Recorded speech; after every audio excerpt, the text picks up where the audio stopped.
Good morning and welcome to Morning in the Valley. I'm Jeff Bidwell as we continue our coverage of Missouri Valley Conference men's and women's basketball here year-round here on this fine internet broadcast. Glad you are with us today. Lots to get to today as we are going to look back at Monday's introductory press conference. Eric Henderson, the new head coach at Drake, introduced as the 31st men's basketball coach in Bulldog history. We'll look back at his first day and then look ahead to what is ahead for that Bulldog program as they will try to get back to the NCAA tournament yet again. We're also going to talk with our guest today, Jevin Redman. He is the voice of Evansville men's basketball, and it's been a busy week or so for the Purple Aces. Lots of transfer portal goings, but also some stayings, which is always nice when you can get some retention within your program.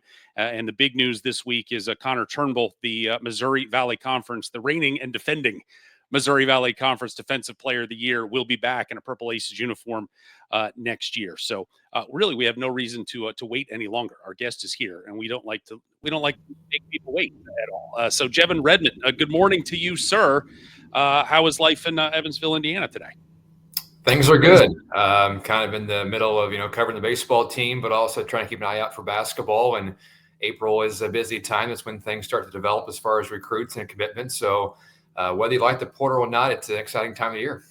Yeah, whether you like it or not, it is. It's like broccoli as a 5-year-old. You're going to take it and you're going to like it, no matter what. Obviously, the big news certainly coming up here: Connor Turnbull sticking around for another year in an Evansville uniform. Just from a retention standpoint, obviously, and we'll talk about some of the big pieces that have moved on. But this is certainly a great piece, centerpiece, figuratively and literally, for Coach David Ragland to build around for next year. Yeah, the transfer portal started with a lot of guys going into it for Evansville, which created some anxiety for the fan base, of course. But some positive news with Connor Turnbull officially announcing that he's coming back for his senior season with Evansville. And the way he was playing on both ends of the court toward the end of last season, obviously it's a big keep for Evansville. Turnbull, the defensive player of the year in the Valley, he was number 1 in block shots per game. And his offensive game really soared, I would say, second half of the season. Look at his numbers, final 8 games, he was averaging about 16 points per contest. So part of that was, he was banged up at Butler, didn't see a whole lot of playing time his first 2 years there. And then I think just got more comfortable as the season went along. So I'm excited to see him with a full offseason, healthy with his coaching staff, to see what he can do for a full year, again, if he stays healthy next year. You look at some of the guys that Evansville lost, obviously the big names, Gabriel Pizzato, Tayshawn Comer, Tanner Cuff, Cam Hafner. I think up front, keeping Pizzato and Comer is going to be a challenge for this team from day one, keeping them multiple years. So that wasn't too surprising. But I think when you look at as far as keeping talent, keeping Connor Turnbull is just as big as keeping those guys, because Evansville as a program, they haven't really recruited bigs all that well in the last 8 to 10 years. So are there a bunch of 6'10" guys out there that can play both ends of the court the way Turnbull was in the last season? I don't know. So I think keeping Turnbull was at the top of their list. They're able to do that. And now they have to, kind of adjust and find some guards to surround them. It's not official yet. They haven't posted, hey, he's back, but all indications leads to Josh Hughes is coming back again for next year. So therefore you have 2 6'10" guys. They created some problems around the rim defensively throughout the Valley this year. So Evansville has their size returning. Now they've got to find some guards. Back to Turnbull for a moment. 9 points, 4 rebounds a game, almost 2 blocks last season. But to your point, sort of the end of the year, 1 double-digit scoring game the first 18 games of the season. He had 11 in the last 14 games, had a 27-point effort against Valparaiso. What did you see offensively? And again, we're talking about the defensive player of the year, but offensively, what leap did you see him make really in the back, third half of the season, where he was just such a force on both ends? Well, Evansville had to battle some injuries in the non-conference part of the season. You had Gabriel Pizzato, then eventually Cam Hafner went out with the wrist injury in conference season. So that opened really more minutes for Turnbull to play with a starting 5. They had to use a bigger lineup. So really, I think it was just him getting more experience and confidence out on the floor. Turnbull came in and, he's a pretty quiet guy, keeps to himself off the court. And that's how he kind of played the first month or 2 of the season. But once he had a few good games under his belt, realized, hey, I can play consistently at this level. That just kind of took off. Coach Ragland joked throughout the year quite a bit about Turnbull became more chatty on the court and, get a few block shots or have some good offensive games. And, he was kind of the one talking out there on the court. So again, that confidence just really soared for him. But also I think from a conditioning standpoint, he had a hard time the first few months, staying in games for long periods of time. And as the conference season approached, he was able to see, 25, 30 minutes a game. So I just think as he got more minutes and in better shape, that helped his overall game. When we talk about the portal and we talk about the guys leaving, and obviously, it's Valparaiso kind of going through the same thing. You have these young guys that you're like, boy, 10 years ago, you'd be like, maybe not this year, maybe not next year, but boy, 2 years down the line, we are really going to have something cooking. And it's not the way things work necessarily anymore with the Gabriel Pizzato, with the, the Comer and a Cuff and a Hafner. But not all situations are created equally when guys go in the portal. And I heard you talking with your athletic director, Ziggy Siegfried, earlier this week about, Tanner Cuff explicitly won, which I don't know that there's anybody in America that's going to blame Tanner Cuff for finishing his collegiate basketball career from, hey, I had a really nice time in Evansville, guys, but I'm going to go finish in Honolulu to wrap things up here. So I don't know that anybody blames him, but that basketball had something to do with it, but it wasn't everything, right? Correct. Yeah. And, he wanted to pursue his MBA. And one topic I talked with our director of athletics about is just the amount of grad programs that the university offers. They are a bit limited in that aspect. So as far as bringing in those veteran players, maybe looking for grad school, that's a challenge they have to navigate. So with Cuff, I can't answer this, with 100% certainty, but I do think if maybe the program was here that he wanted, he would still be playing basketball at Evansville. I know him and his wife love the city very much, and they spent 2 great years here, and you can't fault the guy for, pursuing his education part. And also you can't fault the guy for going to Hawaii, as you mentioned. I love Evansville, but, I've got a chance to live in Hawaii for a couple of years. It's hard to turn down. So, I think from a fan base, Cuff was a guy that they really embraced. He played the game. He was an old school player. He got after it, very gritty on both ends. He wasn't the most athletic player, but very crafty around the rim and just a very, very good teammate. So nothing but praise for Tanner Cuff. I knew that was a possibility at the end of this year that he might go somewhere else from an educational standpoint. I mentioned Pizzato and Comer with their talent. Comer's got 1 year chance to go make some more money. You can't fault him. Pizzato's just, a possible NBA talent. So you knew some power forwards would be calling his name. So those two weren't too terribly surprising. The one that caught me off guard a little bit was Cam Hafner leaving. Yeah. He just signed with Western Kentucky last week. They made that official. Of course, Hafner's dad had a great career at Evansville, and Cam really made improvements, in year 2 as a Purple Ace. He started at Eastern Illinois under Marty Simmons, came to Evansville and somewhat of a liability defensively. Offensively, he really only scored by shooting the 3-ball his first season here. And then that changed this past year where he was scoring in more ways before he ended the season with a broken wrist injury middle of January. But I was very impressed with how he improved, especially defensively. And at times he was guarding some teams' better players. And I really thought he would finish his career as an ace. Again, I don't know his motives for leaving, whether he wanted just a fresh start somewhere. He just, wanted to go somewhere different for his final year. He wanted more money, felt he was a better fit on different coaching staff. I don't know. You'd have to ask him. But that was the only one of all these changes that really caught me off guard.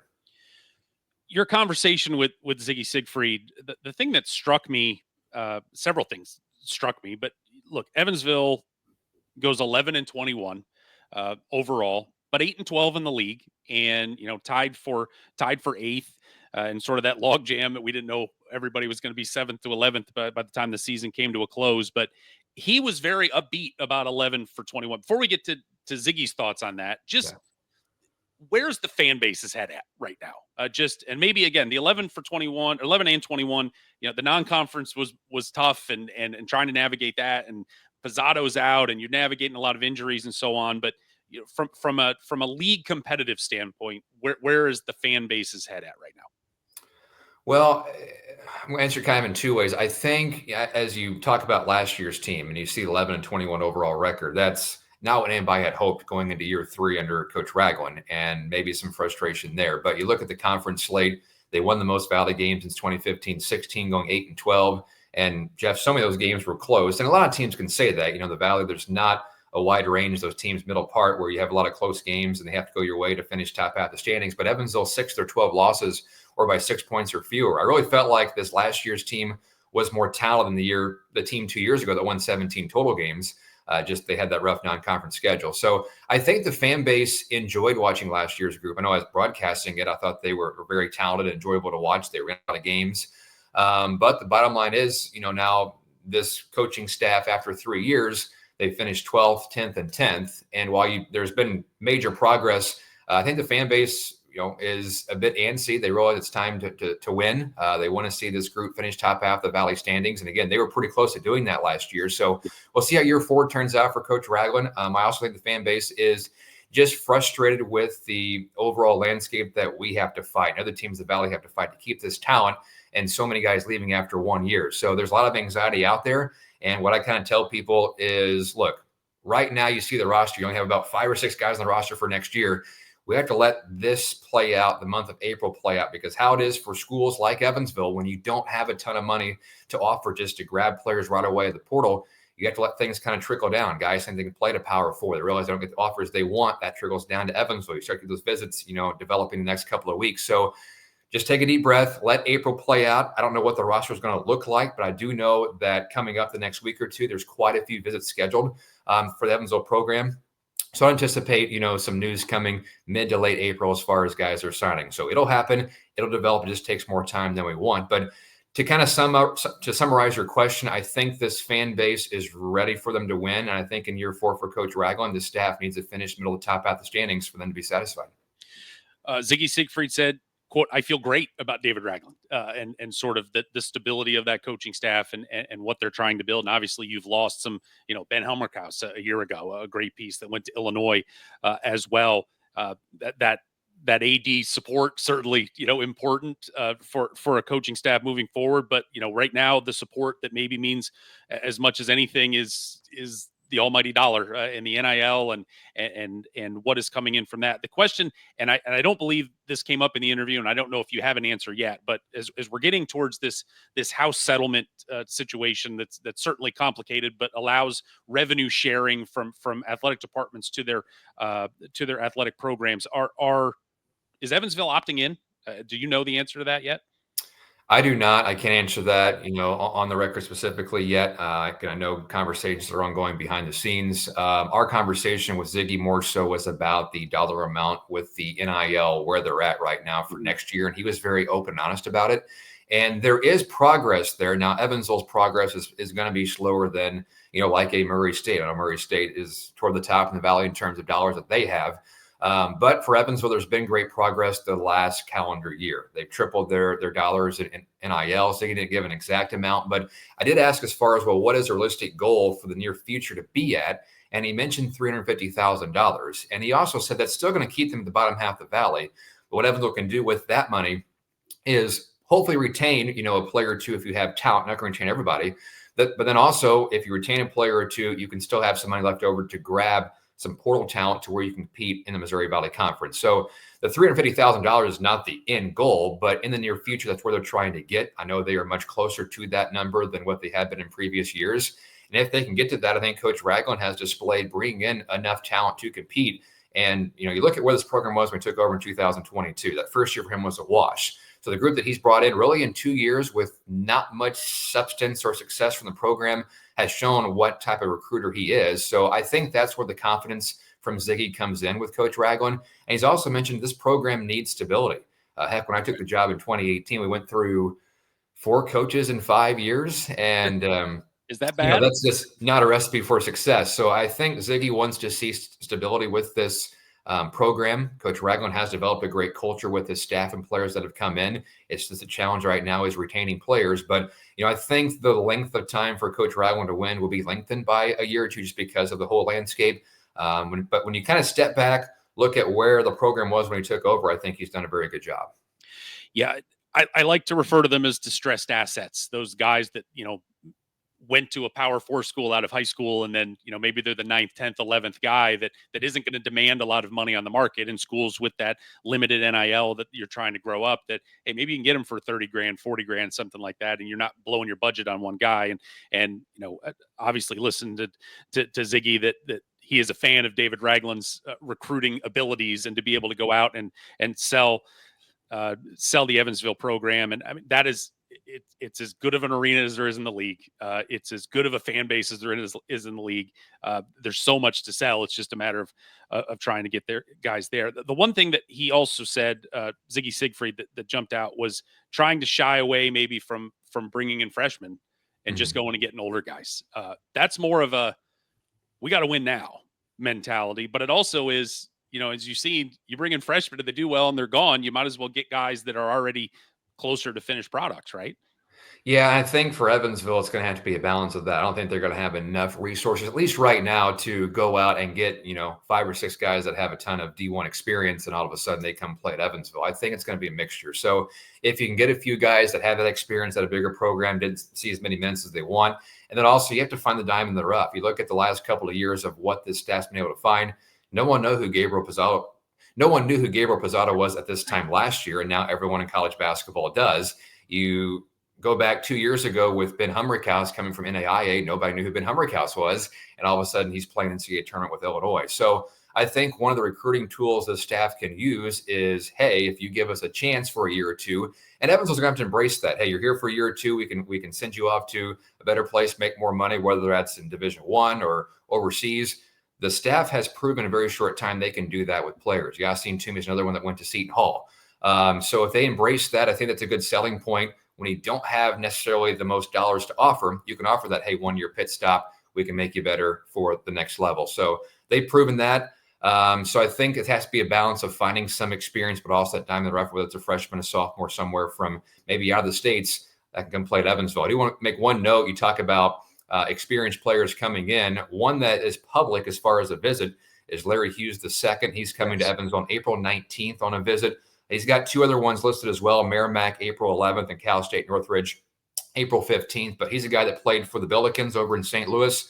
2 years ago, he was a starter. He played in 31 games, averaged over 7 points a game, shot at 35% from 3. Very athletic guard. Last year, only played in 7 games due to an injury. Didn't play after December 2nd. But that's a big player on their radar that if they could get, I think would really benefit and be a part of a starting 5 and be an impact player with that experience. So that is one guy that I'm keeping an eye on is Larry Hughes II. Can help a visit here in about 10 days.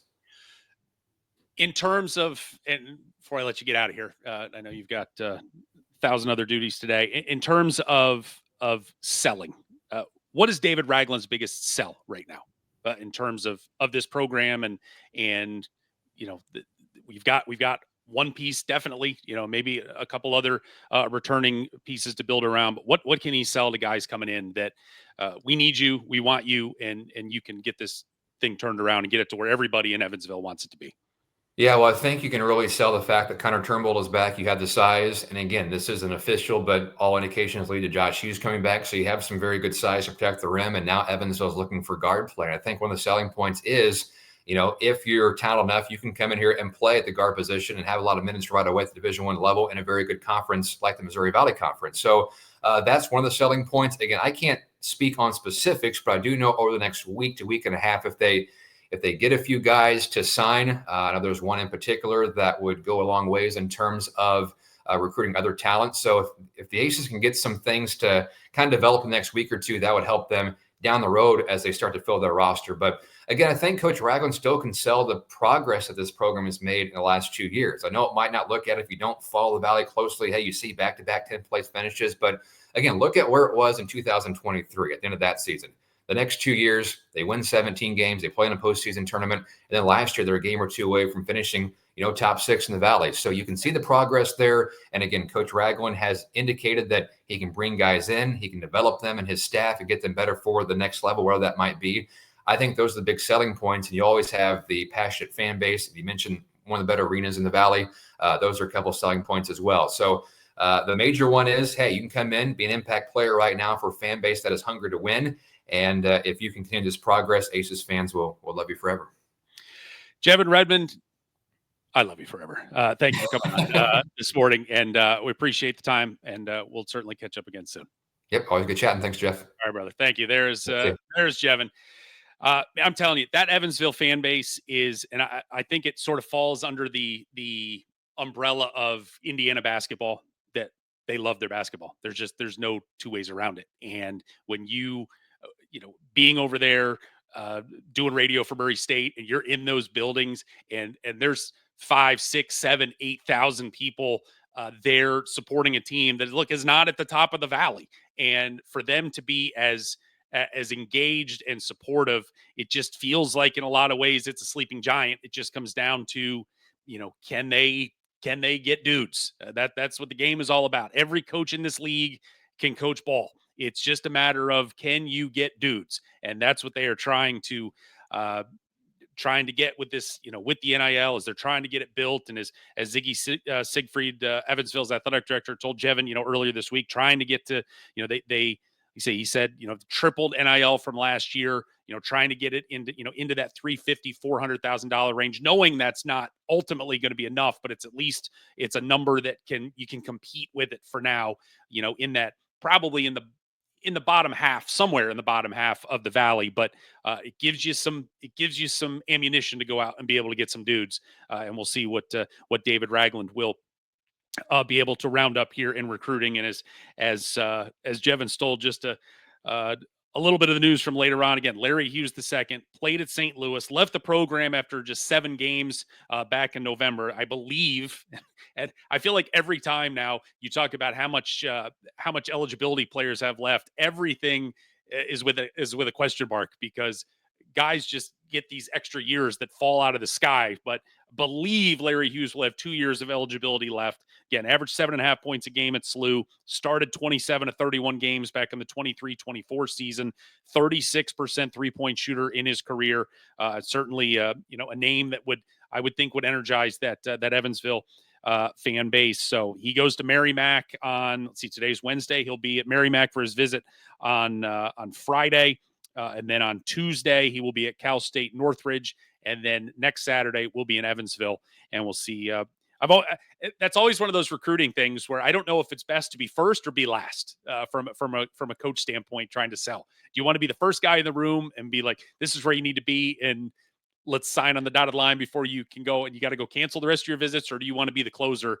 I'm sure everybody's got different philosophies on that, but Larry Hughes will be in Evansville next weekend, and we'll see if David Ragland can get the job done and bring him into a Purple Ace uniform. All right, other news from the day. Again, on Monday, I guess it was about 11 o'clock on Monday, Eric Henderson officially introduced as Drake's 31st men's basketball coach, replacing Ben McCollum, who was of course, 1 year from Northwest Missouri State, came in, won the Missouri Valley Conference Championship, and then moved on to Iowa. And so, yet again, third coach in as many years for Drake.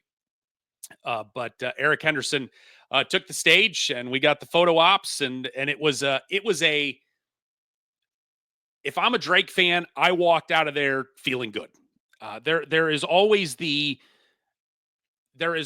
phrase you hear about winning the press conference, and can we win the press conference? And sometimes winning the press conference revolves around hiring a name, hiring somebody people have heard of. And a lot of times, we give benefits of the doubt to guys that we don't know anything about, but I'm like, hey, I've heard of that guy and he's done well somewhere else, so he's got to be good.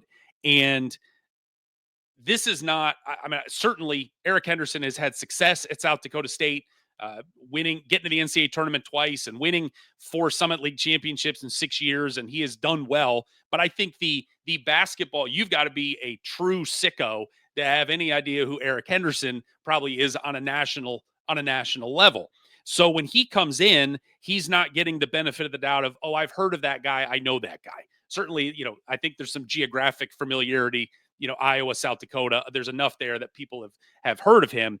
But for me, the winning the press conference was Eric Henderson getting behind the microphone and talking to the Drake fans and talking to everybody in attendance, and just the giddy enthusiasm that just poured out of him during this press conference. There's no other way around it. I mean, he was just, you could just tell it was a 6-year-old kid running down the steps on Christmas morning. I mean, that's just how, I can't think of a better word for it, just giddy that he was. He was, and the thing that I thought was neat was and I say this respectfully from a standpoint of it was an polished enthusiasm. I didn't feel like I was being sold something. It was not a used car salesman up there where everything was very polished and very, packaged in his presentation. It just felt like I met Eric Henderson sitting behind that podium when he was talking to the fans. And I mean, he's up there and he's making jokes, with his new boss and with his wife and his kids, and he had high school teammates in the back. And it was just, and sometimes he's making inside jokes to people that 95% of the people in the room don't have any idea what he's talking about. But if I'm a Drake fan, I walked out of there and I was like, man, we got our guy.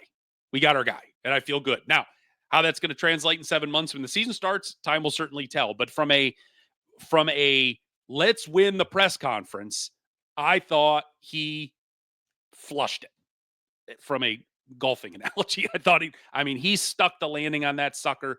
Awesome. And from that standpoint, I thought it was an A++++ day for Drake Athletics, without question, as Eric Henderson got to meet the masses for the first time. The question that he tried to answer in his speech to the masses was, why Drake? Why now? Here's Eric Henderson giving those thoughts on why Drake was the right job for him. We talked about that alignment earlier, right? About how important that is. And so that's where it started. But I'll be honest with you. People are the most important thing when I think about decisions. And the enthusiasm, the energy that is surrounding Drake basketball and Drake athletics, for that matter, is incredible. And I wanted to be a part of that. I wanted to, as an Iowa guy, I wanted to be a part of that. And I do feel like, obviously it takes a lot of support, right, to be successful. The crowds that you guys are getting, the Duke Collective, and the support that we're getting with that leadership is incredible. But as important as that is, there still has to, like, I watch and talk to these guys about how they feel, the players. Hey, financial support, yes, extremely important, right?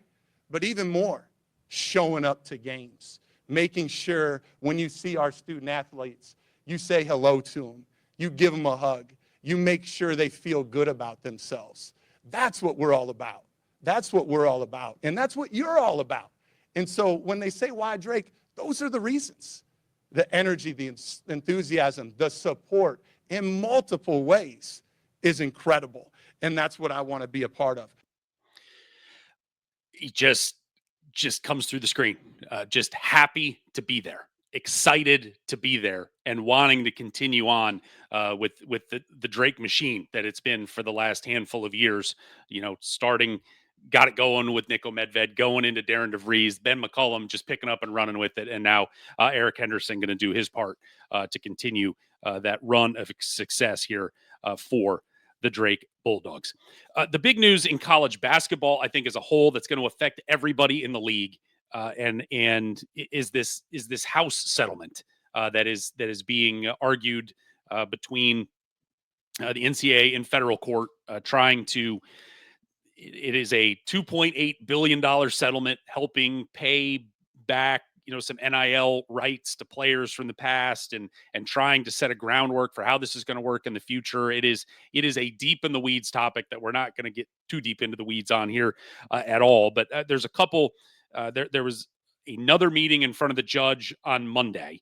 And I think the big thing that came out of that was we are getting closer to the finish line of finally having this settlement completed. There's a couple sticking points, and the two main ones. The first is just the judge is concerned about how this settlement is going to, if my math is correct, is going to basically move 10 years into the future. It's going to set things for the next decade, and the question is, how do you tie?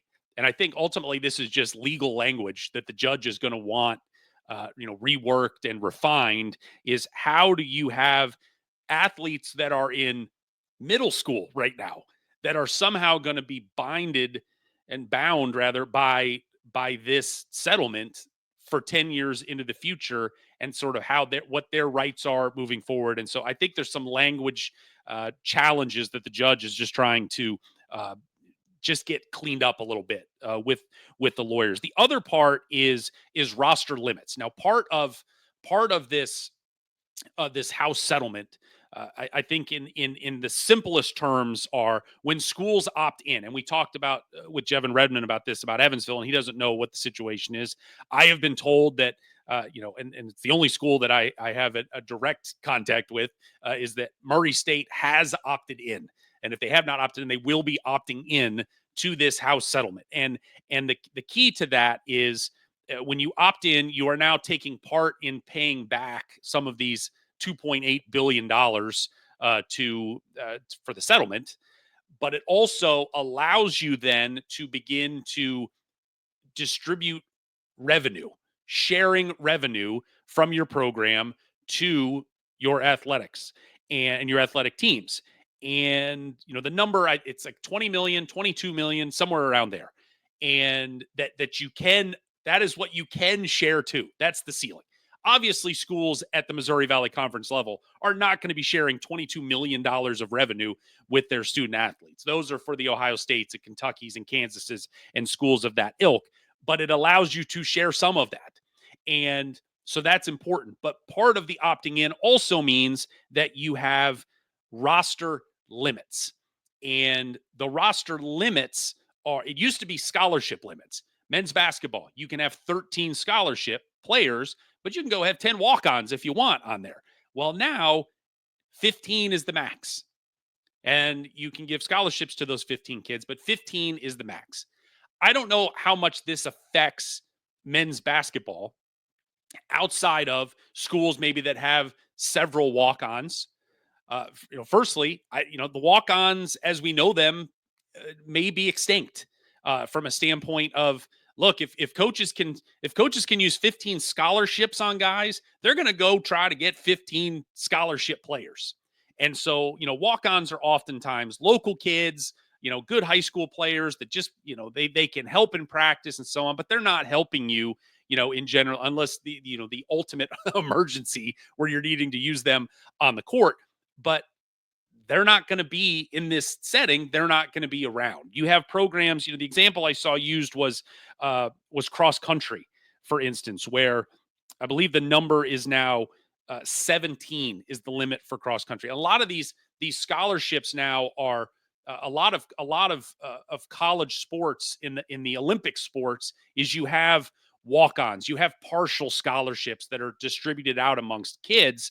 And so, for instance, the example I was reading was about cross country. So cross country has now a cap of 17 members on their team. Well, there are programs that have 25, 30 kids. And whether they walk on, whether they take one scholarship, baseball's another prime example where you take, one scholarship and you divide it amongst 5 kids. And that's how it all works. Well, now with the limits, you are presenting a scenario where thousands of kids across the country who were Division I athletes, and whether they were walk-ons, whether they were taking a partial scholarship, there's no availability for them to play anymore and for them to participate. And so that is really the big concern with the judge is there a way to grandfather these kids in, have some sort of transition period where, okay, in 4 or 5 years, that is where the roster limits are, and that's fine. But just to eliminate all of these kids with this ruling, with the, at the snap of the finger, she didn't like that. And so it was like, I need you guys to go back and figure that out. And that's going to be something that I believe they have to be back in front of the judge in a week to try to get this hammered out. But the main thing is the majority of this settlement, it's moving to the finish line. It's almost there. They just have these couple other things they're trying to get figured out, and hopefully will do sooner than later. The deadline is July 1st. That's when that is when the fiscal year, basically, if you will, for college athletics starts anew, and that'll be July 1. And that's when you have all these programs who have opted in and believe they have access to all of this money to be able to compensate their players. they expect it to be there and be able to use it on July 1st. So this deadline is looming, and that is something that they are trying to get finished here very, very soon. All right, other news and notes from the day. Again, we talked about Connor Turnbull at Evansville, the Missouri Valley Conference Defensive Player of the Year, coming back. Guy Tesh, a used reserve. He played 23 games last year. I think only averaged about 2 points a game, but he played a fair amount for David Ragland. He has gone into the transfer portal as well. We told you Monday about Indiana transfer Sharnice Curry-Jelks, who had committed to playing her college basketball at Murray State with 2 years of eligibility. She has now officially signed. So Sharnice Curry-Jelks, who was the Ohio Valley Conference Freshman of the Year at Tennessee Martin in the 22-23 season, transferred to Indiana for 2 years. She is now with the Murray State Racers. Speaking of Murray State's women, the final collegeinsider.com mid-major top 25 poll of the year came out yesterday. The Racers 16th in the country in that final mid-major poll, the highest they've ever been ranked. Belmont, Missouri State, Drake, and Northern Iowa all receiving votes in that poll. On the men's poll that came out Monday afternoon, their final poll of the year, the Drake Bulldogs, number 1 in the country in the mid-major poll. Bradley coming in 17th, Illinois State, Northern Iowa, and Belmont also receiving votes in that poll. Illinois State, a late push. You go win the CBI, you're going to get some love from those mid-major voters. It is schedule season. This is one of my. On one hand, it's annoying. On the other hand, it's exciting. Just the slow drip of information of non-conference schedules for teams as dates are solidified, and we have a lot of home and homes that are already set and everybody knows. And but it's the dates right now that are of interest. The report coming out on Monday: Murray State had a home and home with SMU, who. That used to be a team in the American. Now they're in the ACC. They will play in Dallas on November the 11th. The first front end of that home and home was played 2 seasons ago in Murray. There was a coaching change at SMU. Andy Enfield took over, came in from USC, and took over the SMU program. So that game got punted for a year. It's now this year. They'll play that second week of the season, November 11th, down in Dallas. Let's see what else we have. We do have some other transfer news on the men's side, as we have another commitment, and this one is for the Flames of UIC, and his name is Makai Lowry. Spent the last 2 seasons at Towson, who was the champion. Towson was a really, really, really good team this year in the former Colonial League. Now it's the Coastal Athletic Association. 6'6" guard, averaged 5.5 points, 5.5 rebounds a game, shot 52% from the field. 20% three-point shooter. I don't even want to call him a three-point shooter because he took 5 all season long. That was not his job. That was not what he was being requested to do at 1 for 5 for the season. But a big guard, a long wing that can get in there, and certainly one of the top rebounders on a good Towson team. Going to UIC. He is from Bellwood, Illinois, which is, by my math, 14 miles from Chicago. So he's going home. It's 14 miles. Probably takes an hour to get from Bellwood to UIC and their campus. But Rob Eson with his first pickup out of the portal, grabbing Makai Lowry. So a good one there. Get a hometown kid to come home. And again, in the NIL juggling of, hey, maybe you got a little bit of a hometown discount for Makai to come home, but Makai Lowry appears to be headed and becoming a UIC Flame. The other news of the day from a coaching standpoint is some interest. We've hired a head coach at Drake in Eric Henderson. Now it becomes a question: are they going to have to hire a women's head coach as well? Adia Barnes has been the head coach at Arizona, I believe, for 8 or 9 years. She has stepped down to leave Arizona to go to SMU. So she's the new head coach at SMU. Arizona is a program that, I think when you think of these women's college basketball blue bloods, and we saw a lot of them here in the last couple of weeks, and the UConns and the South Carolinas, and the UCLAs and the USCs and the we can go on and on and on. Arizona, I don't think would be one of the first 10 you would necessarily think of. They played for a national championship 4 years ago. So there is certainly a pedigree and a recent pedigree with that program that shows it can get to the top of the sport. Mitchell Northam, who writes for SB Nation, is reporting that with Adia Barnes out, there are 3 head coaches that are sort of in the crosshairs right now to replace Barnes as Arizona's head coach. And one of them is Missouri State's Beth Cunningham. And for at least another until June 30th. So, 2 months and 21 days, we can still talk about Missouri State. Welcome them in to this loving Missouri Valley before they move on to Conference USA. But Beth Cunningham on the board there, and Northam reporting that Cunningham was in the mix to take over at Wisconsin before she made an announcement she was staying at Missouri State. But now with Barnes gone, Cunningham is in the mix, but so is Drake's Allison Pullman, who has done an outstanding job with that Bulldog program. And certainly it's a time of transition now with, Katie Dinnebier, one of the great players in honorable mention All-American. She is transitioning out of the program. Anna Miller, the great defensive player of the year, multi-time. She is transitioning out of the program, graduating out. And so, I don't know if there's ever a good time for a coach to leave. There's always going to be some for them. It's like, oh, I've still got more kids coming, and all these kids I have attachments with, but she has shown she is more than worthy to move on to a school with the pedigree of an Arizona. So we will see how the dust settles on that, and if Allison Pullman is indeed part of that conversation, and where they decide to land the plane there out in Tucson.